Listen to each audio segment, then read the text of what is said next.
Let's talk Nick Saban's press conference. So Nick Saban was asked about the question marks on his team, and I like the way Nick Saban answered. He said every year there's really question marks about your team because each team is different. Even though you could have a team that returns almost, and Nick Saban didn't say this. This is what I'm saying. Each year you have a team that returns a lot of, that may have returned a lot of guys, but the way each team kind of comes together is a lot different. On a year-to-year basis, your team is always different.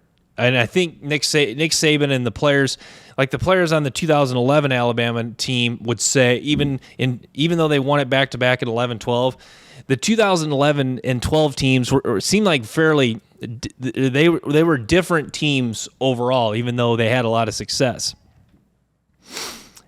So I guess the point, what I'm getting at is Nick Saban, Alabama, they do return some key playmakers. You saw them at the podium, Kool-Aid McKinstry, J.C. Latham. But they are doing a new quarterback, and Latham said it best. They are going to have to step up and play better because with the uncertainty at quarterback, Bryce Young covered up a lot of holes with his ability to make plays off of structure, off of script. So they are going to have to. Everyone else is going to have to step up their play and really help out this new quarterback who's in his first year starting. So I think that was cool that Latham is pushing that narrative that this Alabama team is going to really have to step up. But yeah, certainly back to Nick Saban's question marks. So question marks at the quarterback.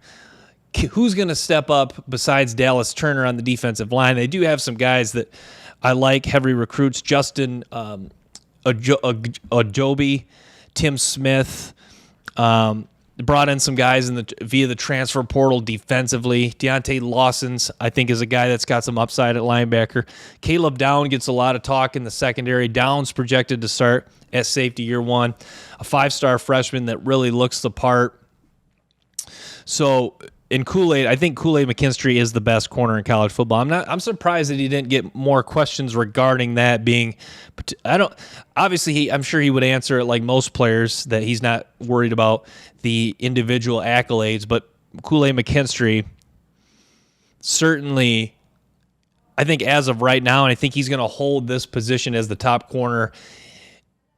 Not only the top corner in college football, most likely, but the top corner for the 2024 NFL draft. So you feel like it's cool that they brought Kool-Aid and Latham because that's what I've really pushed for Alabama, that those guys really are true difference makers for this Alabama football team, Latham and Kool-Aid McKinstry.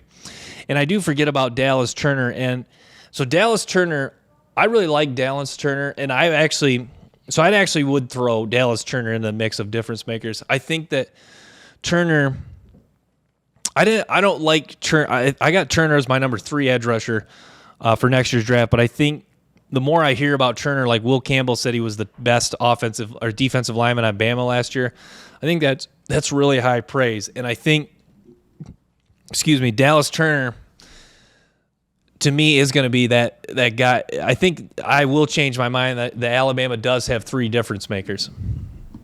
So with that being said, that is kind of a good spread out mix of difference makers at position. So difference maker at tackle, difference maker at edge, difference maker at corner.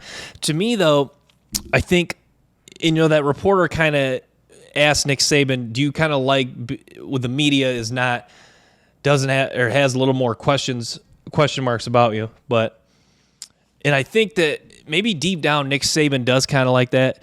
To me, though, this kind of has, I guess I kind of have talked about this with Alabama teams in the past that haven't done it, haven't won it all, but to me, this kind of has the feel like an Alabama team that could do something special this year. And by that, I mean win the national title, because a lot of times it is the Alabama team that is, they're going to be good.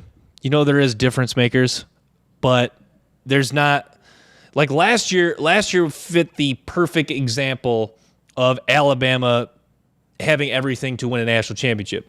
Elite edge rusher, elite quarterback, 2 top 3 picks, a hungry Nick Saban team coming off a loss in the national title. So there was all the ingredients in place, and the media was hyping them up. Obviously, Alabama still had an excellent season, but this year it's kind of, Yeah, it's a lot more. It is a lot more question marks as far as the media. I know Nick Saban reiterated there's a lot of, but to me, you feel like Alabama that with there's still. I guess the point I'm trying to make is there's still enough on this team to do something special. Now it's not going to be easy. You got LSU might have a matchup with Georgia in the SEC championship, so it's not gonna it's gonna be earned. But Alabama, if there's one team that can do it, it's Alabama and Nick Saban.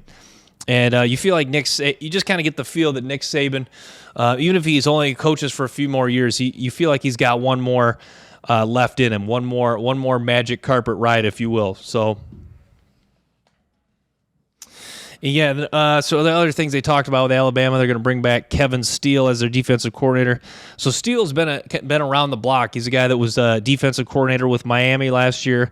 He was with Alabama in 2013. Steele, a guy who has got, like Nick Saban said, just a lot of coaching experience, and he likes it. He's familiar with our program. So I think that, and he was one of the guys that recruited Kool-Aid McKinstry. So yeah, Nick Saban. When Nick Saban makes an assistant coaching hire, you got to just trust that he's made the right choice. Nick Saban knows a thing or two about bringing in assistant coaches, and yeah, so you really got to be a believer in that. Thanks for tuning in to the Brant Parshall Show. Make sure to stay tuned for more episodes and clips from the show. Till next time, peace.